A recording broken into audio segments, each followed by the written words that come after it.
Laura Bennett stood in front of the small hallway mirror, tugging at the frayed hem of her gray hoodie. At 40, she still had the kind of unassuming beauty that didn't need makeup or fancy clothes to shine. Big hazel eyes, a warm smile, and a loose ponytail that framed her face like an afterthought. But today, she wasn't trying to stand out. She wanted to blend in, to be just another face in the crowd. Her husband, Daniel, watched her from the doorway, his navy suit crisp and his silver hair catching the morning light. At 58, Daniel Bennett was every inch the powerful chairman of Bennett Capital, the financial empire that owned Liberty Trust, a chain of banks across the Northeast. "You sure about this, Laura?" Daniel asked, his voice laced with concern as he adjusted his cufflinks. "If they're as bad as the complaints say, it could get ugly." Laura turned, her smile steady but fierce. "Dan, I grew up in a row house with a leaky roof and hand-me-downs. I've dealt with worse than a few snobby bank tellers." She grabbed her worn canvas purse from the counter. "Besides, you said you need to know how your new branch really treats people. I'm your girl." Daniel's brow furrowed. 3 months ago, his company had taken over Liberty Trust, a mid-sized bank with branches scattered across Pennsylvania. The Philadelphia downtown branch had been a problem from day one. Customer complaints poured in, stories of rude staff, preferential treatment for the wealthy, and outright disdain for regular folks. Daniel had built his career on fairness, and the idea that his bank was failing everyday people gnawed at him. He needed answers, and Laura was the perfect person to get them. "Just don't let them know who you are," Daniel reminded her, stepping closer. "We need to see how they treat someone they think is nobody." Laura chuckled, gesturing to her faded hoodie and scuffed sneakers. "Trust me, Dan, in this getup, they'll never guess. I'm married to the big boss." Their plan was straightforward. Laura would walk into the Philadelphia branch, posing as an ordinary customer to deposit a $7,000 0-cents check and ask about a small personal loan for a community project. Daniel would show up an hour later for a scheduled meeting with the branch manager, and they'd compare notes over lunch at their favorite Italian spot.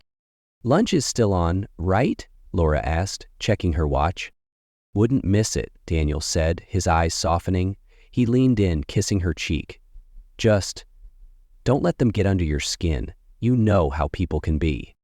Laura squeezed his hand, her voice light but firm. "Dan, remember when I met your mom? She called me that sweet little charity case from the wrong side of Philly." They both laughed, the memory of his old money mother's disapproval now a distant joke. Laura had won her over with quiet strength and sharp wit, just as she'd won Daniel's heart 15 years ago. "If I could handle her, I can handle a bank teller." Daniel's smile faded slightly. "I know you can, but some people don't like being called out. Promise me you'll be careful." "It's a bank, not a lion's den," Laura said, grabbing her keys. "What's the worst that could happen?" She headed out to the garage, bypassing their sleek Bentley for the old sedan they kept for errands.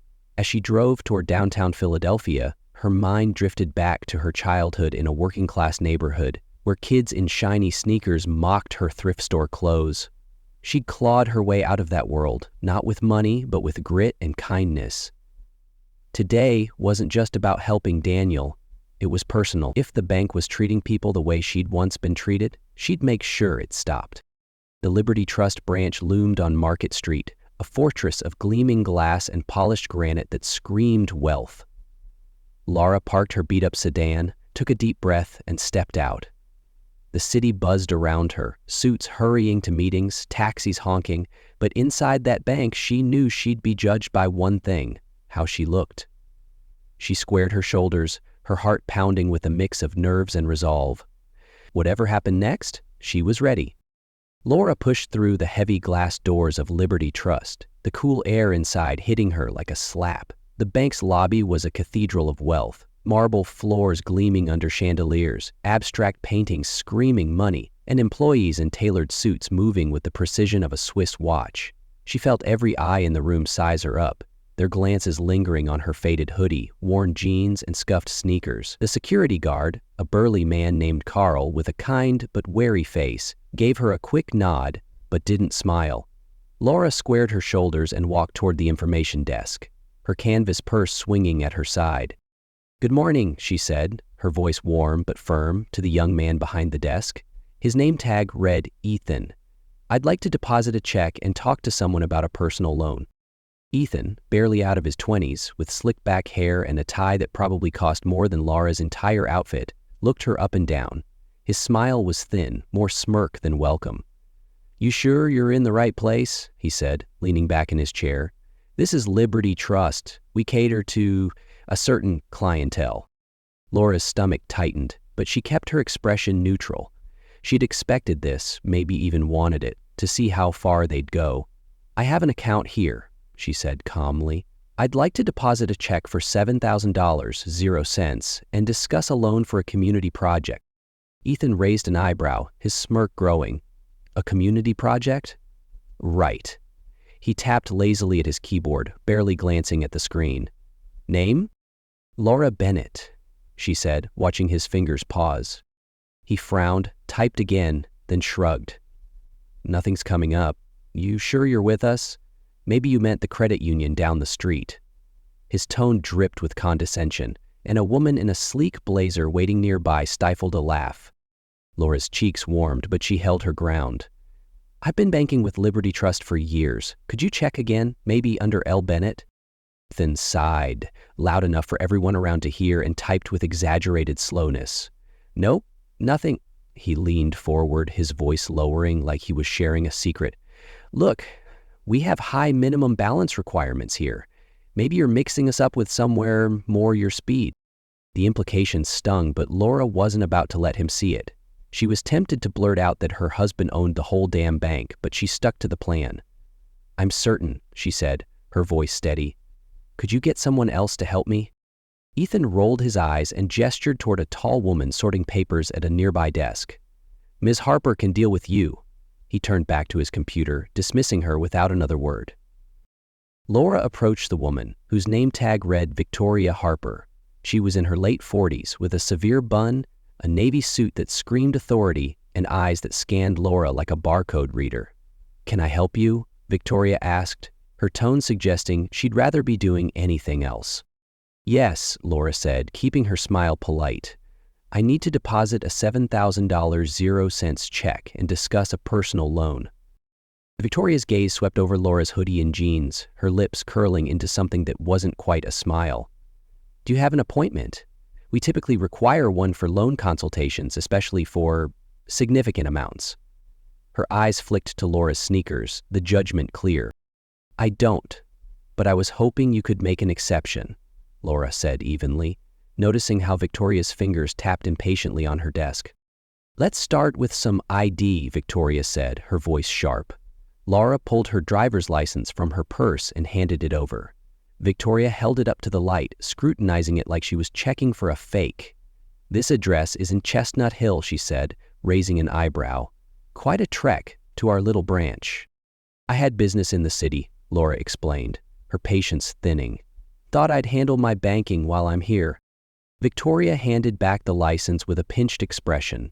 "And this check?" she asked, as if Laura had pulled it from a cereal box. Laura slid the $7,000 0 cents check across the desk. It wasn't a fortune, but it was enough that any bank worth its salt would treat it with respect. Victoria picked it up with 2 fingers, like it might be contagious. "Where did this come from?" she asked, her voice laced with suspicion. "It's from my personal account at another bank," Laura said, her tone firm. "It's legitimate."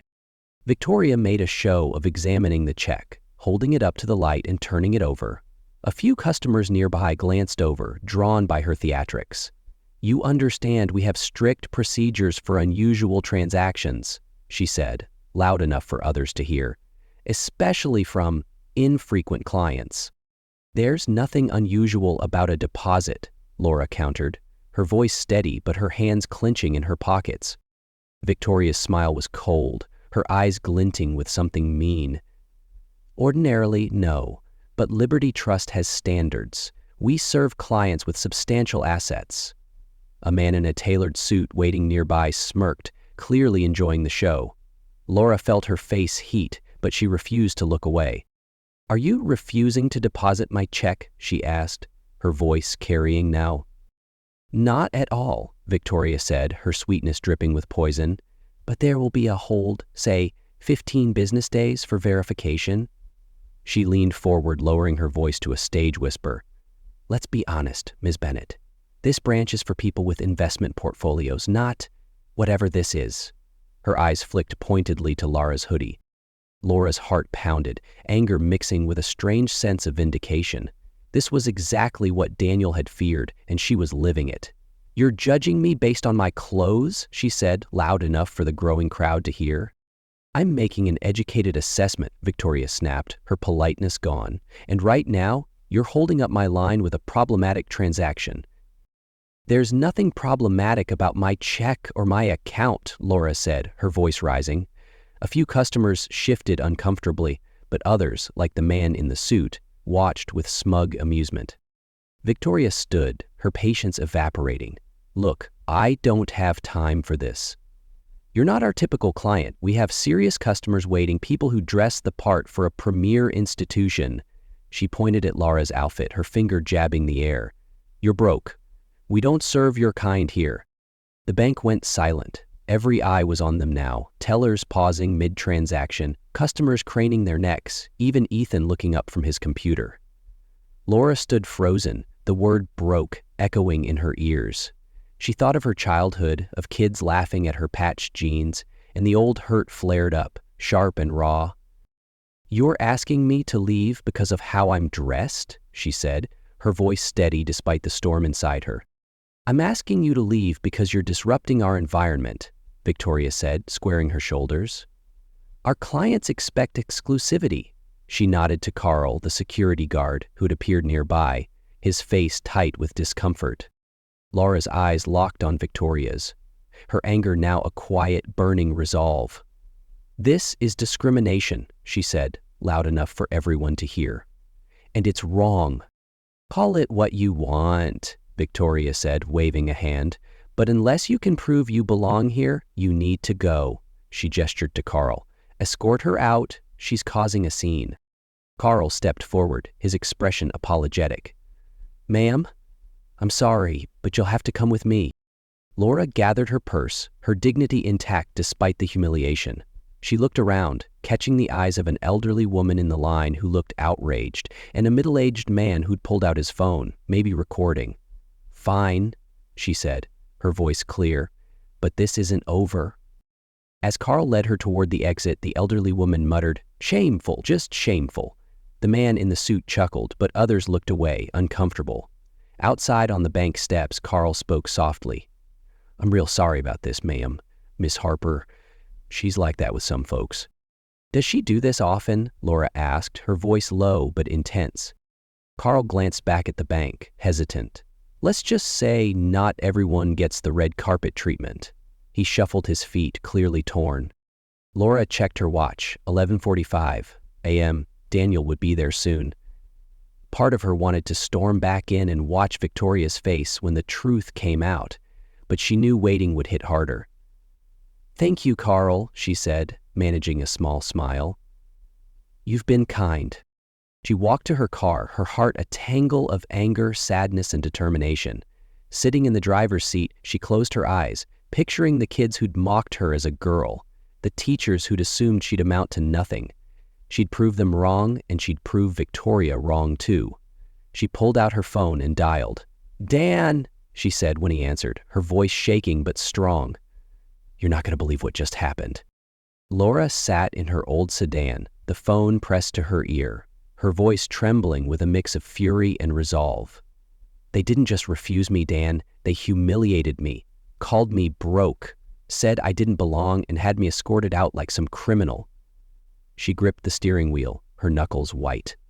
It wasn't just bad service, it was cruel. On the other end, Daniel's voice was low, controlled, but Laura knew that tone. It was the calm before a storm. They did what? He said, and she could almost hear him pacing his sleek office downtown. Laura, I'm coming now. This ends today. Don't just punish them, Dan, she said, her voice softening but firm. Make them see what they've done. Show them why it's wrong. I will, he promised, his voice tight with anger. Stay close. I'll be there in 15 minutes. Laura hung up, her heart pounding. She glanced at the bank's towering facade across the street, its glass doors glinting in the noon sun. Part of her wanted to march back in and watch Victoria Harper's smug face crumble, but she knew waiting for Daniel would hit harder. She took a deep breath, steadying herself. This wasn't just about her. It was about every person who'd ever been judged and dismissed because of how they looked. At exactly noon, a black Rolls-Royce pulled up to the curb with the precision of a royal carriage. Daniel Bennett stepped out, his bespoke navy suit catching the light, his silver hair swept back, and his presence commanding the sidewalk. At 58, he was a man who could silence a room with a glance, and today his eyes burned with a cold fury Laura rarely saw. She met him around the corner, still in her faded hoodie, her face a mix of determination and quiet strength. "You okay?" Daniel asked, his voice softer now, though his jaw was tight. "I'm fine," Laura said, managing a small smile. "But they're not gonna be." "Are you sure you want to do this?" he asked, searching her face. "I can handle it alone if it's too much."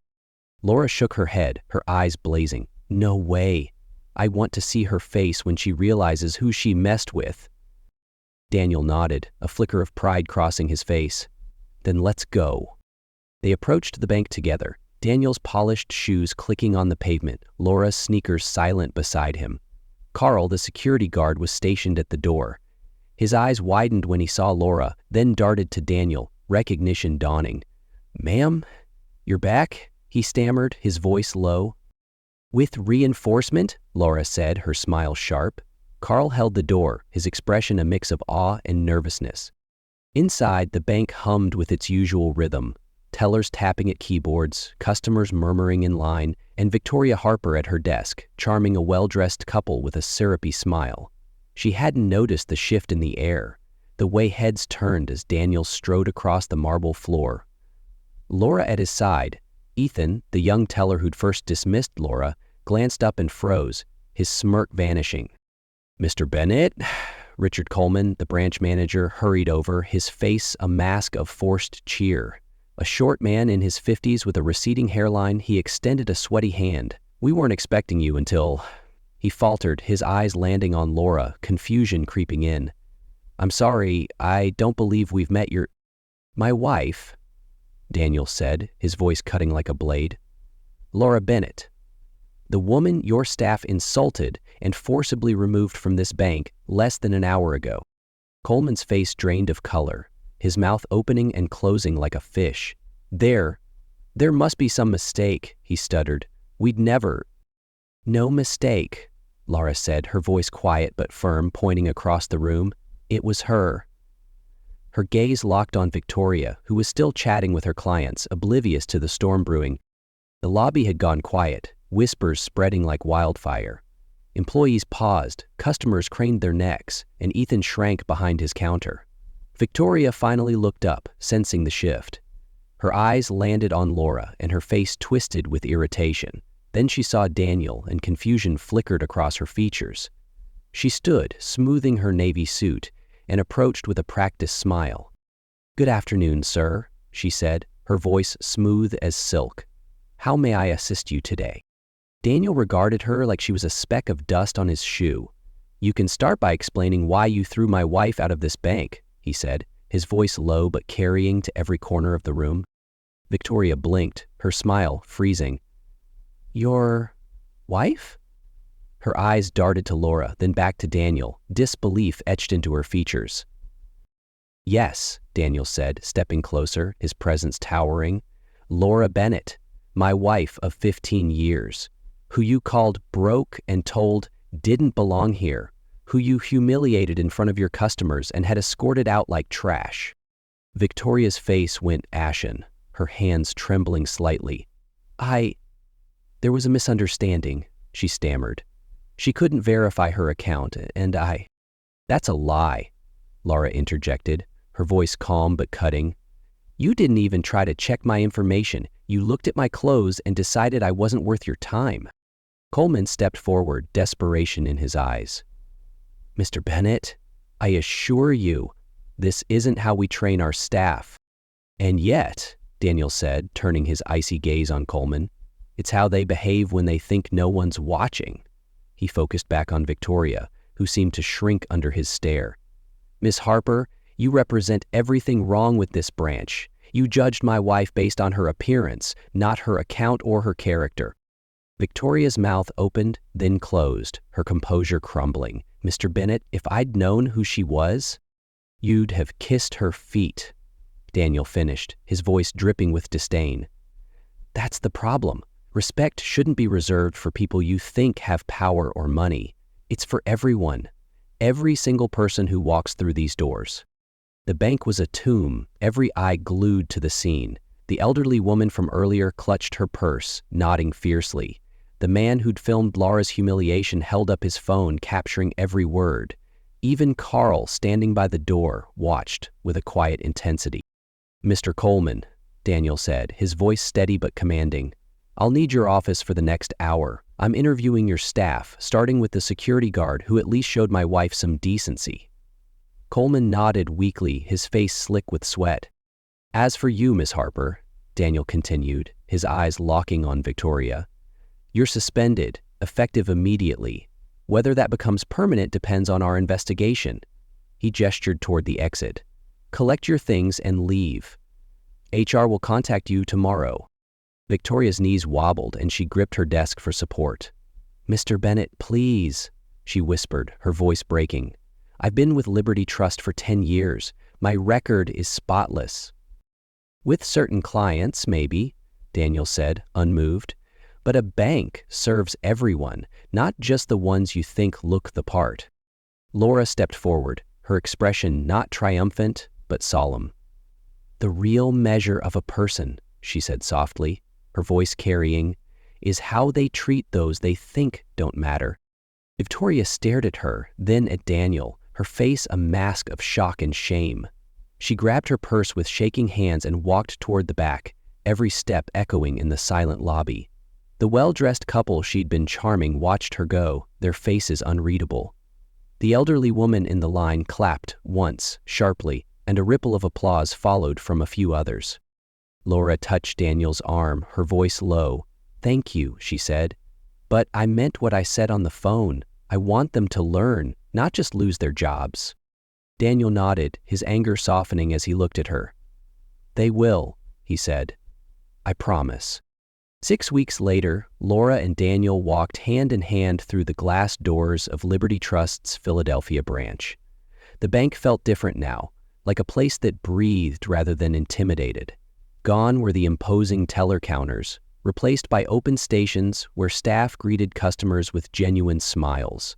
The harsh fluorescent lights had been swapped for warmer fixtures, casting a soft glow over the marble floors. Near the entrance, a sleek wooden frame held a new mission statement, the words carved in bold letters, "Every customer deserves our respect." Laura's eyes lingered on it, a quiet pride swelling in her chest. She wore a simple sweater today, not unlike the hoodie from that awful day, but her steps were lighter, her head held high. Daniel, in a tailored gray suit, squeezed her hand, his face relaxed for the first time in weeks. The fallout from Laura's experience had been swift and sweeping, but standing here now, they could see the results of their fight. Mrs. Bennett, Mr. Bennett, a familiar voice called out. Carl, the security guard who'd escorted Laura out that day, approached with a broad grin. His uniform was gone, replaced by a crisp blazer and a name tag reading Carl Thompson, Customer Service Manager. Welcome back, he said, his eyes crinkling with warmth. Carl, look at you, Laura said, her smile genuine. Congratulations on the promotion. Carl ducked his head, a little bashful. Wouldn't have happened without you two. The changes you pushed for, they've made this place better. For everyone. Daniel nodded, surveying the bustling lobby with satisfaction. How are the new policies working out? Better than we hoped, Carl said, his voice earnest. Business is up. 20% more accounts opened since the overhaul. Turns out when you treat people right, they stick around. Laura's gaze drifted to a young teller helping an elderly woman in a threadbare coat. The teller, a girl with bright eyes and a patient smile, was explaining account options as if the woman were a VIP. Next to them, a businessman in a sharp suit waited his turn, no one rushing him or fawning over him, just equal, respectful service. Laura felt a lump in her throat. This was what she'd wanted, not just for herself, but for everyone who'd ever felt small walking into a place like this. "Tell me about the staff," Daniel said, his tone curious but firm. "Any pushback on the new training?" Carl hesitated, then shook his head. A few grumbled at first, mostly the ones used to kissing up to big clients, but most of us? We're on board. The new hires are great, and the ones who stayed? They've seen the light. He paused, his voice lowering. "I owe you an apology, Mrs. Bennett. That day, I should have spoken up when Miss Harper went after you." Laura touched his arm, her voice gentle. "You were kind when it mattered, Carl. That's more than most did." Carl's shoulders relaxed, gratitude in his eyes. "Still, I'm glad you came back, showed us what this place could be." They continued through the lobby, pausing to chat with a few employees. A young man who'd started after the shakeup thanked Daniel for the new open-door policy, saying it made him feel heard. A veteran teller, one of the few who'd survived the restructuring, admitted she'd been skeptical, but now saw the value in treating every customer the same. Laura listened, her heart full, but her mind kept circling back to that day. The sting of Victoria's words, the weight of every eye on her as she was marched out. Near the exit, they stopped to watch a scene unfold. A single mom, her toddler tugging at her sleeve, was opening her first savings account. The teller, a woman with a warm laugh, handed the kid a lollipop and walked the mom through every step, no hint of judgment despite her worn jacket. At the next station, a tech bro in a designer hoodie got the same attentive service, no better, no worse. Laura's eyes met Daniel's, and she saw her own thoughts reflected in his gaze. "You know," she said quietly, "that day was one of the worst I've had in a long time, but seeing this, it was worth it." Daniel squeezed her hand, his voice low. "You made this happen, Laura. You didn't just expose what was wrong. You gave us a chance to build something right." She smiled, but her mind flashed to a moment weeks earlier, when a former teller, one who'd stood by silently as Victoria berated her, had tracked her down at a coffee shop. The woman, barely meeting Laura's eyes, had apologized, her voice thick with shame. "I didn't realize how much it hurt until I saw it happen to you," she'd said. Laura had forgiven her, not out of obligation, but because she believed people could change. Standing here now, she saw proof of it. They lingered by the mission statement, its words a silent promise to every person who walked through those doors. Laura's fingers traced the frame, her voice barely above a whisper. "This is what you always wanted for your bank, isn't it? A place that lifts people up, not tears them down." Daniel's eyes softened, his hand resting on her shoulder. "It's what we wanted," he said. "You reminded me why I started this in the first place." Laura and Daniel sat across from each other at a cozy table in their favorite Italian restaurant, the soft clink of glasses and murmur of conversation wrapping them in a warm glow. The checkered tablecloth was strewn with crumbs from fresh bread, and a half-empty bottle of red wine sat between them. Laura, still in her simple sweater, looked at ease, her hazel eyes catching the candlelight. Daniel, his suit jacket draped over the chair, loosened his tie and leaned back, a contented smile playing on his lips. It was their first quiet moment since that chaotic day at the bank, and the weight of it all seemed to lift with every sip of wine. "You know," Laura said, twirling her glass, "I keep thinking about that moment when she pointed at the door and called me broke. It hurt, more than I expected." She paused, her voice softening. "But looking at what's happened since, I'd go through it again if it meant this kind of change." Daniel reached across the table, his hand covering hers. "You didn't just go through it, Laura. You turned it into something bigger. That bank isn't just a business anymore. It's a place where people feel seen." His voice was warm, but there was a fierceness behind it, the same fire she'd seen when he faced down Victoria Harper. Laura smiled, but her thoughts drifted to the faces she'd seen today. The elderly woman helped with care, the single mom treated like she mattered, the tech bro who got no special treatment. It wasn't just the bank that had changed. Something in her had shifted too. She'd spent years proving she was more than the poor kid from a Philly row house. But that day, being judged for her hoodie and sneakers had reminded her how far she'd come, and how much further the world still had to go. "Do you think they'll keep it up?" she asked, her brow furrowing. The new policies, the respect, will it last? Daniel leaned forward, his eyes steady. It will, because we'll make sure of it. I've got a team auditing every branch now, and Carl's leading the charge here. He's got a good heart. Reminds me of you. He grinned, and Laura laughed, the sound light and free. Speaking of Carl, she said, did I tell you what he told me today? When he was a kid, he got turned away from a store because he didn't look like he could afford anything. He said seeing what happened to me lit a fire in him. That's why he took the manager job, to make sure no one else feels that way. Daniel's smile deepened. See? You didn't just change the bank, you changed people. Laura looked down at their joined hands, her heart full but heavy. She thought of the former teller who'd apologized to her, the woman's voice trembling as she admitted her silence had been cowardice. She thought of the elderly woman in the bank today, clutching her purse with newfound confidence. And she thought of herself, standing tall despite Victoria's venom, proving that strength wasn't in what you wore, but in what you did. Maybe, she said softly, being underestimated isn't always a bad thing. It gives you a chance to show who you really are. Daniel raised his glass, his eyes gleaming. To showing the world, he said. She clinked her glass against his, her smile wide. To making it better. They sipped their wine, the restaurant's warmth wrapping around them like a promise. Later, as they stepped out into the cool Philadelphia night, Laura glanced back toward Market Street where the bank stood. She pictured the mission statement by the door, its words a beacon for anyone who'd ever felt less than enough. Every customer deserves our respect. It was more than a slogan now. It was a truth she'd helped carve into reality. As they walked to their car, Daniel's arm around her, Laura felt a quiet certainty settle in her bones.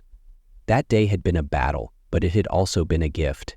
It reminded her that the smallest voices could spark the biggest changes, and that sometimes the most powerful thing you could do was refuse to be invisible.